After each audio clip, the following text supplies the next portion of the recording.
The Buddha gave a better analogy. He asked Ananda to go and collect water. So Ananda went middle of the night. Oh no, initially it's daytime. So a lot of bullock cart go through. Then the water very murky. So he come back to the Buddha. I think not suitable. We wait. Later I go. Okay, wait. Then later he asked Ananda to go again. Again got bullock cart, stir the thing, cannot. Then the Buddha said, okay, you wait till middle of the night when no traffic, no bullock cart. You go and see. Oh, then he very happy, collect back the clear water, then offer to the Buddha. Then the Buddha, before he drink, he asked Ananda, what have you observed and learned? Ananda cannot understand. No? He said, that clear pool of water is like your true mind. If you don't go and stir and create all this, it will not be murky. Understand? But Milo is different. For living, understand? Life. You want to drink Milo, you don't put down. How to have Milo? You don't stir. How to eat? Understand? The thing floating on. So when it comes to life, but as an analogy, it's okay. Understand? But that is the one that destroys the purity.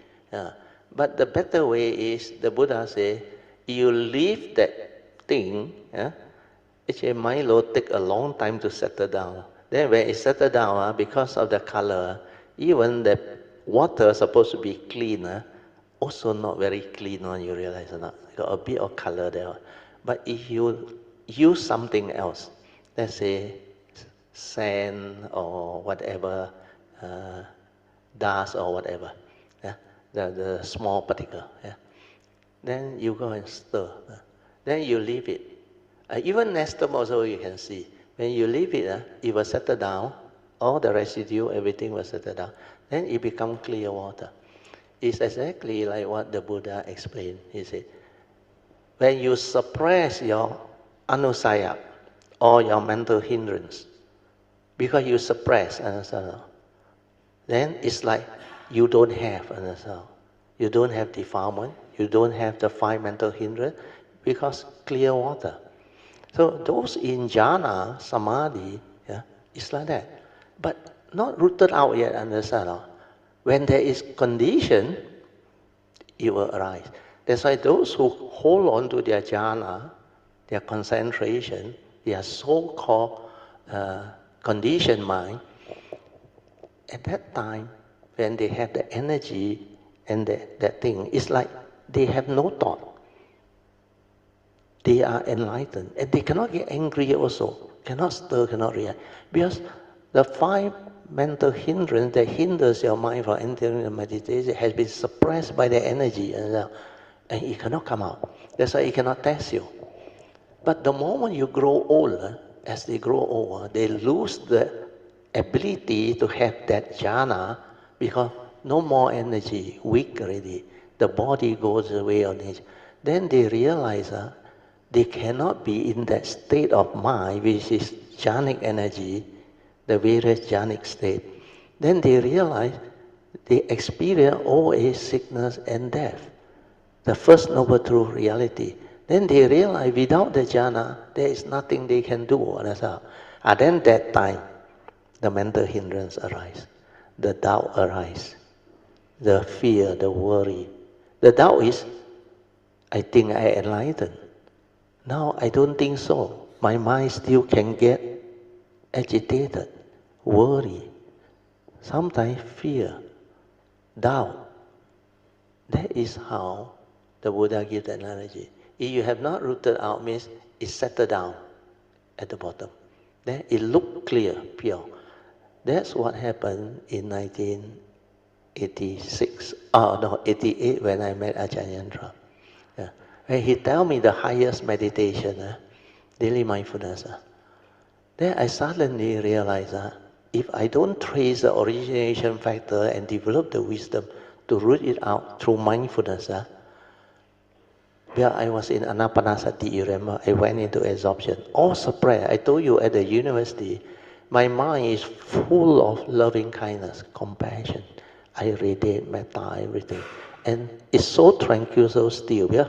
The first day I enter MU, Chief Reverend gave a talk. I went back. I didn't meditate before. The moment I sat, I went in 4 hours. I went into the formless rhyme. The energy was so strong. At that time, you really like enlightened. No?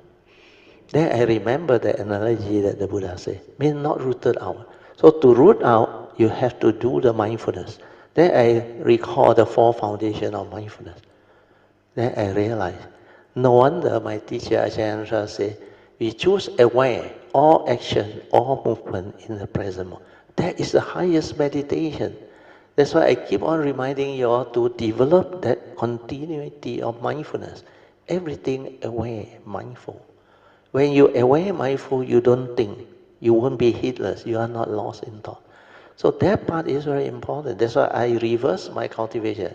I release the anapanasati absorption out into daily upachara samadhi, means the normal free mind, but in some form of samadhi. Then I determined to be aware. Within 2 weeks, the sati came. Then the rest is history. Understand? That's why daily mindfulness is the must. If you cannot do that to stabilize this, you cannot develop the wisdom, the direct seeing. The contemplative wisdom can. No need to go into that deep state. Understand? That one, enough understanding, you awaken. Especially Sotapan, Sakadagami. But Anagami and Arahant, you need to do the 4 foundation of mind. You must have some form of stability, but they haven't located the gateway. Understand? They are at the pure awareness here, but they have not discovered what is inside. Understand? They only use this to observe, develop the understanding, following the Buddha's teaching, the essential Dhamma. Then through the 3 universal characteristics, know that all this is not real. The phenomenal world of consciousness are all not real. Then they awaken, they break the 10 fetters. Now you understand. But if you go the Bodhisattva way, you will not only stay here, you relax and stabilize this and let this locate the gateway and let this take you in. Take you in until this physical body transformed by itself through the pure energy that go in through the gateway. Then the internal transformation.